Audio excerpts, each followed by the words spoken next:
Error 96. Bu ошибка ko'pchilikda bo'lib turadi.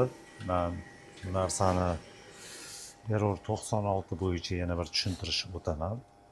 Error 96 asosan nasos ishlamaganda mana bu datchik bo'ladi. Перегрев datchik deydi buni.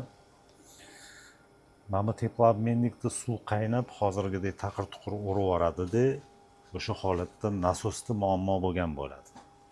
O'shani inobatga olib qo'yinglar. Agar bu kotyol to'g'risida yanada qanaqadir sizlarga qiziq ma'lumot kerak bo'lsa, kommentariyaga o'z fikringizni qoldiringlar. Like va podpiska bo'lishni esdan chiqarmanglar, chunki hali bizda endi roliklarimiz, qiziq joylar endi boshlanadi. Hali bu kotyol sizlarga qancha gaz sarf qiladi, qanaqa issiq suv beradi va gazni qanaqa yoqishlarini polniy sizlarga tushuntirib boramiz. Bundan keyin kundalik videolarimiz chiqadi. Obuna bo'lib qolish esingizdan chiqmasin.